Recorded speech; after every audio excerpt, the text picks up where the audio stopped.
ರಾಜ್ಯ ಸರ್ಕಾರ ಪರಿಶಿಷ್ಟ ಜಾತಿ ಮತ್ತು ಪರಿಶಿಷ್ಟ ಪಂಗಡಗಳ ಅಭಿವೃದ್ಧಿಗಾಗಿ ಮೀಸಲಿಟ್ಟ ಹಣವನ್ನು ಮೆಟ್ರೋ ಕಾಮಗಾರಿ ಸೇರಿದಂತೆ ರಾಜ್ಯದ 5 ಗ್ಯಾರಂಟಿಗಳಿಗೆ ಬಳಕೆ ಮಾಡಿರುವುದು ಸರಿಯಲ್ಲ.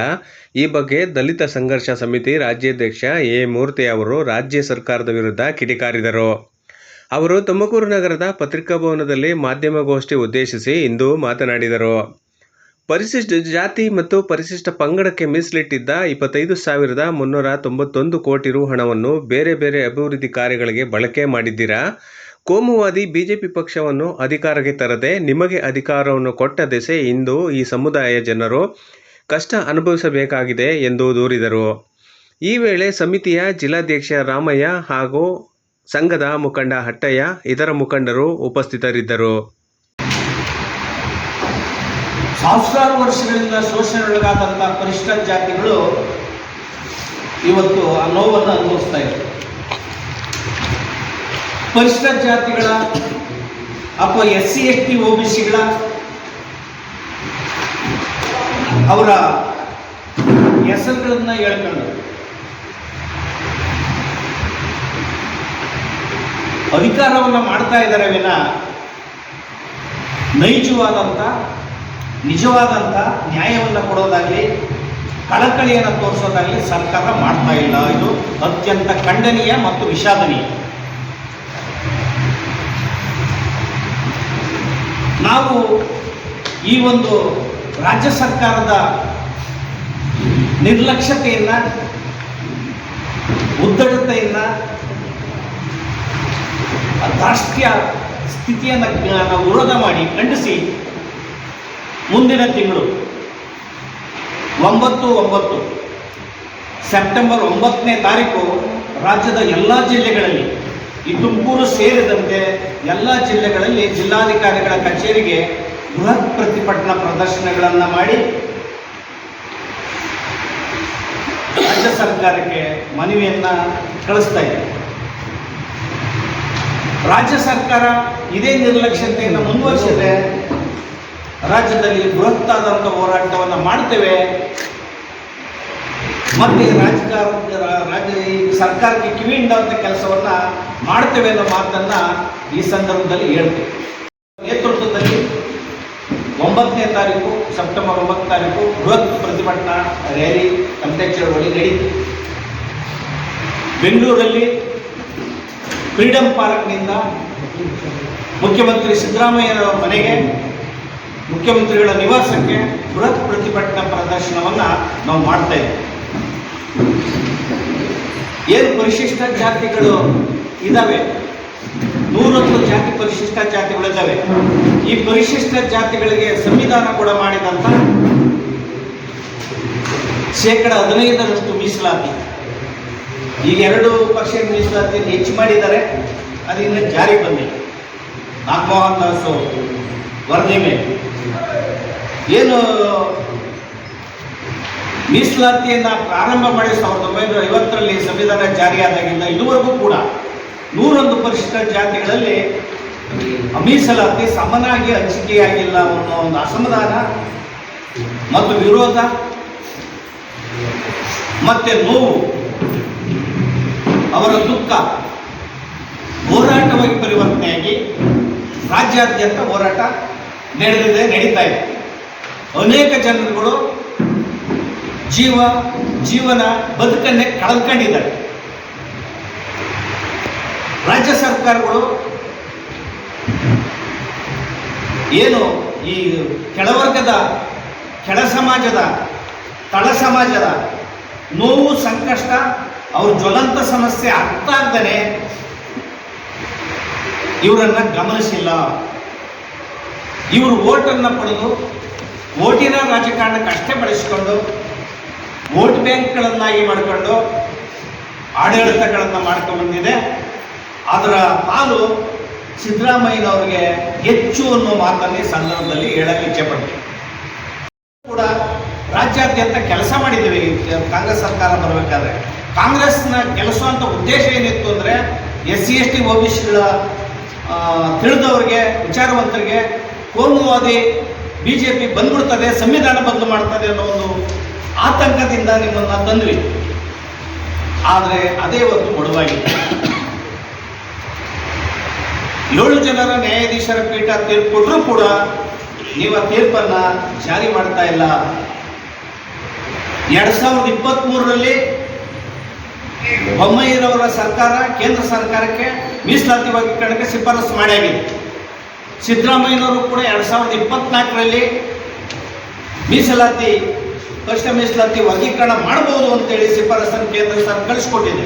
ಈಗಾಗಲೇ ಮೀಸಲಾತಿ ವರ್ಗೀಕರಣ ಮಾಡೋದು ನೀವು ಒಪ್ಪಿದ್ದೀರಾ, ಯಾವುದೇ ಅಡೆತಡೆ ಇಲ್ಲ, ಸಂವಿಧಾನ ತಿದ್ದುಪಡಿ ಮಾಡುವಂಥ ಅವಕಾಶ ಇಲ್ಲ, ನ್ಯಾಯಾಲಯ ತೀರ್ಪು ಕೊಟ್ಟಾಗಿದೆ. ಆದರೆ ನಿಮ್ಮ ಸಮಸ್ಯೆ ಏನು ಅನ್ನೋದನ್ನು ತಿಳಿಸ್ಬೇಕು.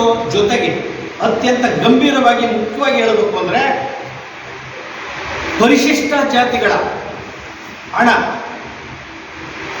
25,391 ಕೋಟಿ, 25,391 SC ST TSP ಹಣ ಪರಿಶಿಷ್ಟ ಜಾತಿಗಳ ಅಭಿವೃದ್ಧಿಗೆ ನೀವು ಇಟ್ಟಂತ ರಾಜ್ಯ ಸರ್ಕಾರ ಇಟ್ಟಂತ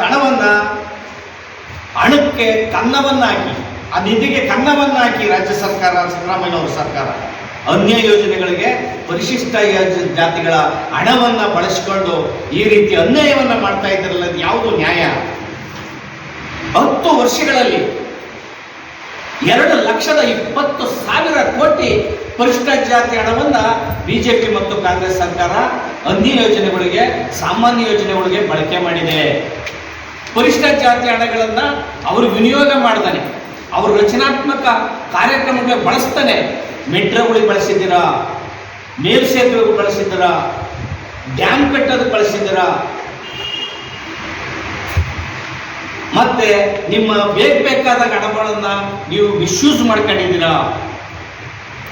ಈಗಾಗಲೇ ತೆರೆದ ಕನ್ನಡಿಯಂತೆ ಎಲ್ಲ ನಿಗಮಗಳು, SC ST OBC ನಿಗಮಗಳು ಎಲ್ಲವೂ ಹಗರಣಗಳಾಗಿವೆ. ನೀವು ಹಣವನ್ನು ಕೊಡೋದು ಮತ್ತೆ ಅದರಿಂದ ಎಳ್ಕೊಳ್ಳೋದು, ಕಿತ್ಕೊಳ್ಳೋದು. ಇದ್ರ ಮುಂದು ಭಾಗದಿಂದ ಕೊಟ್ಟು ಹಿಂದಿನ ಭಾಗದಿಂದ ಪರಿಶಿಷ್ಟ ಜಾತಿ ಹಣವನ್ನು ಪಡ್ಕೊಳ್ತಾ ಇದ್ದಾರೆ. ಎರಡನೇದು, ಅತ್ಯಂತ ವಿನೀತವಾಗಿ ವಿನಮ್ರವಾಗಿ ಸಮಾಜದಲ್ಲಿ ನಾನು ಮನವಿ ಮಾಡ್ಕೊಳ್ಳೋದು ಅಂದರೆ, ಈಗಾಗಲೇ ಪರಿಶಿಷ್ಟ ಜಾತಿ ಮಕ್ಕಳ ಸ್ಕಾಲರ್ಶಿಪ್ಪನ್ನು ಸರಿಯಾಗಿ ಕೊಡ್ತಾ ಇಲ್ಲ, ಬಂದೇ ಇಲ್ಲ, ಬರ್ತಾ ಇಲ್ಲ.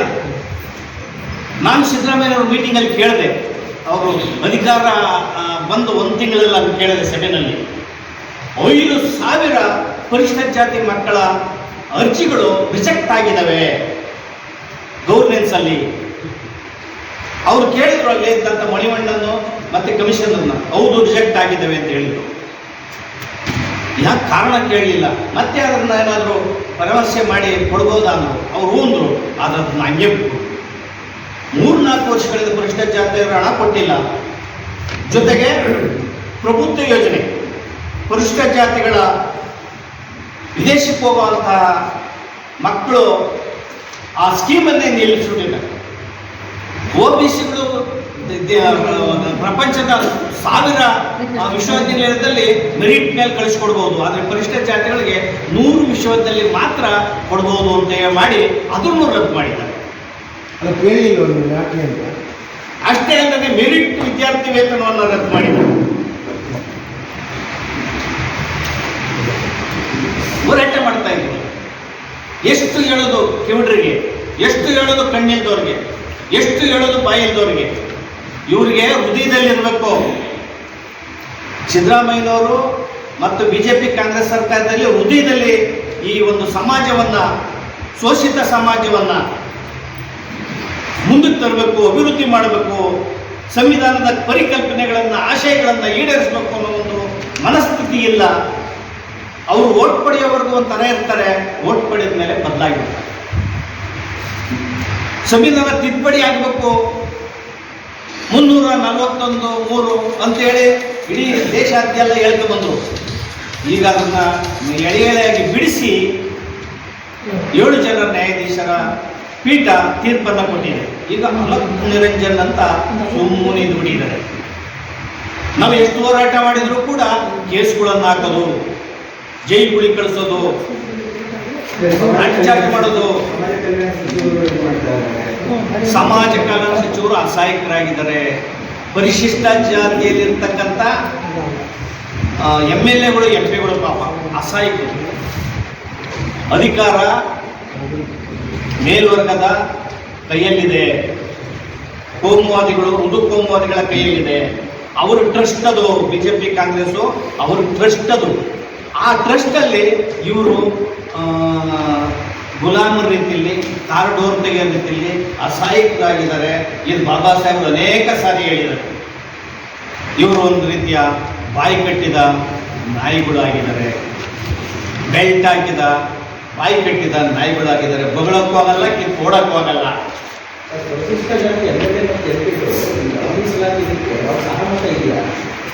ಪರಿಶಿಷ್ಟ ಜಾತಿ MLA MP ಗಳು ಕೂಡಲೇ ರಾಜೀನಾಮೆಯನ್ನು ಕೊಡಬೇಕು ಸ್ಥಾನಕ್ಕೆ. ನೀವೇನಾದರೂ ಕೂಡ ಪರಿಶಿಷ್ಟ ಜಾತಿಯ MP ಗಳು MLAಗಳು ಮಂತ್ರಿಗಳು ಒಂದು ಕ್ಷಣ ಅಧಿಕಾರದಲ್ಲಿ ಮುಂದುವರಿಯೋದಕ್ಕೆ ಯಾವುದಕ್ಕೆ ನೈತಿಕ ಹಕ್ಕಿಲ್ಲ. ಹಂಗೇನಾದರೂ ಮುಂದುವರೆದ್ರೆ ಬಾಬಾ ಸಾಹೇಬ್ ಅಂಬೇಡ್ಕರ್ ಕೊಟ್ಟಂತಹ ಮೀಸಲಾತಿ ಏನಿದೆ, ಸಂವಿಧಾನ ಕೂಡ ಮಾಡಿದ ಮೀಸಲಾತಿ ಏನಿದೆ, ಅದು ನೀವು ದುರುಪಯೋಗ ಮಾಡಿಕೊಂತೀರಿ ಅನ್ನೋ ಮಾತನ್ನ ಪರಿಶಿಷ್ಟ ಜಾತಿ MP MLAಗಳಿಗೆ ನಾನು ಹೇಳ್ತಾ ಇದ್ದೀನಿ. ಮುಖ್ಯವಾಗಿ ಮಲ್ಲಿಕಾರ್ಜುನ ಖರ್ಗೆ ಅವರು ರಾಷ್ಟ್ರ ಮಟ್ಟದಲ್ಲಿರ್ತಕ್ಕಂಥವ್ರು, ನೀವು ಬಾಯಿ ತೆಗಿಬೇಕು. ನೀವು ಸುಪ್ರೀಂ ಕೋರ್ಟ್ ಆದೇಶವನ್ನು ವಿರೋಧ ಮಾಡಿದ್ದೀರಿ ಅಂದರೆ ನಿಮಗೆ ಸಂವಿಧಾನದ ಬಗ್ಗೆ ಗೌರವ ಇದೆಯಾ? ಬಾಬಾ ಸಾಹೇಬ್ ಅಂಬೇಡ್ಕರ್ ಬಗ್ಗೆ ಗೌರವ ಇದೆಯಾ? ಕೆಳವರ್ಗದವರು ಅಂತಂದ್ರೆ ನಿಮ್ಗೇನಾದ್ರೂ ಅದ್ರ ಬಗ್ಗೆ ಅರ್ಥ ಇದೆಯಾ? ಇದು ಅತ್ಯಂತ ಅಪಮಾನ. ಆಮೇಲೆ ಮಾಯಾವತಿಯವರು, BSPಯ ಮಾಯಾವತಿಯವರು, ಕಾಂಚನಮ್ಮರವರು ಅತ್ಯಂತ ಗೌರವಾನ್ವಿತ ನಾಯಕರು ಸಮಾಜದಲ್ಲಿ. ಅವರು ವಿರೋಧ ಮಾಡಿದರು. ಆ ವಿರೋಧದಲ್ಲಿ ನಾನು ಬಿಡಿಸಿ ಹೇಳೋದು ಅಂದರೆ ಅಲ್ಲಿ ಉತ್ತರ ಪ್ರದೇಶ, ಮಹಾರಾಷ್ಟ್ರ, ಮಧ್ಯಪ್ರದೇಶ, ಬಿಹಾರನ ಭೌಗೋಳಿಕ ಹಿನ್ನೆಲೆನೇ ಬೇರೆ. ಅಲ್ಲಿ ಪರಿಶಿಷ್ಟ ಜಾತಿಗಳ ಏನು ಜನಸಾಂದ್ರತೆ ಏನಿದೆ ಅದರ ಮೇಲೆ ಅವರು ಹೇಳಿಕೆಯನ್ನು ಕೊಟ್ಟು ರಾಜಕಾರಣದ ಹೇಳಿಕೆಯನ್ನು. ಇಲ್ಲಿ ಆ ಸ್ಥಿತಿ ಇಲ್ಲ. ರಾಜ್ಯದಲ್ಲಿ ತಮಿಳುನಾಡು, ಆಂಧ್ರ, ತೆಲಂಗಾಣ, ಕರ್ನಾಟಕದಲ್ಲಿ ಭಾಳ ಕಷ್ಟದಲ್ಲಿದ್ದಾರೆ ಪರಿಶಿಷ್ಟ ಜಾತಿಯಲ್ಲಿ ಇರ್ತಕ್ಕಂಥವ್ರು. ದಕ್ಕಲ ಸಮಾಜದವರು, 101 ಜಾತಿ, ದಕ್ಕಲ, ಡೋಹರ, ಕಕ್ಕಯ್ಯ, ಸಮಗಾರ, ಇವರಿಗೆ ಒಂದು ವಿಲೇಜ್ ಅಕೌಂಟೆಂಟ್ ಕೂಡ ಇಲ್ಲ. ಇಲ್ಲಿ ಇರ್ತಕ್ಕಂಥ ವಾಲ್ಮೀಕಿ ಸಮಾಜ 50% ಮೀಸಲಾತಿಗನ್ನ 1975ರಲ್ಲೇ ಜೈಲ್ ಸಿಂಗ್ರವರು ಮಂಜೂರು ಮಾಡಿದ್ರಲ್ಲಿ. 1970 ಪ್ರಪ್ರಥಮವಾಗಿ 94ರಲ್ಲಿ ಹರಿಯಾಣದಲ್ಲಿ ಮಾಡಿದ್ರು. ಬರೋದಿಲ್ಲ, ಸಂವಿಧಾನದಲ್ಲಿ ಪರಿಪೂರ್ಣವಾಗಿ ಹೇಳಿದರು, ಸ್ಪಷ್ಟವಾಗಿ ಹೇಳಿದೆ. ಆಮೇಲೆ ಕೆನೆ ಪದರವನ್ನು ರಾಜ್ಯ ಸರ್ಕಾರಗಳು ಯಾವುದೇ ರಾಜ್ಯ ಸರ್ಕಾರ ಕೆಣಕಕ್ಕೆ ಸಾಧ್ಯ ಇಲ್ಲ. ಈಗಾಗಲೇ ಅದನ್ನು ಕೇಂದ್ರ ಸರ್ಕಾರದ ಸಚಿವ ಸಂಪುಟ ಸ್ಪಷ್ಟಪಡಿಸಿದೆ. ಇದು ಯಾಕೆ ಸ್ಪಷ್ಟಪಡಿಸಿದೆ ಅಂದರೆ ಅದು ಹೆಲ್ಪ್ ಮಾಡಿದೆ ಅಂತಲ್ಲ ಕೇಂದ್ರ ಸರ್ಕಾರ, ಇದು ಕೇಂದ್ರ ಸರ್ಕಾರದ ಅಧಿಕಾರಕ್ಕೆ ಬರ್ತದೆ. ಇದು ಕಂಕರ್ ಲೀಸ್ಟ್ ಆಫ್ ಸಬ್ಜೆಕ್ಟ್ ಅಂತ ಹೇಳಿದ್ರು. ಏನು ಮೀಸಲಾತಿ ವಿಚಾರ 15/4, 15/6 concurrent list of subject. Only central government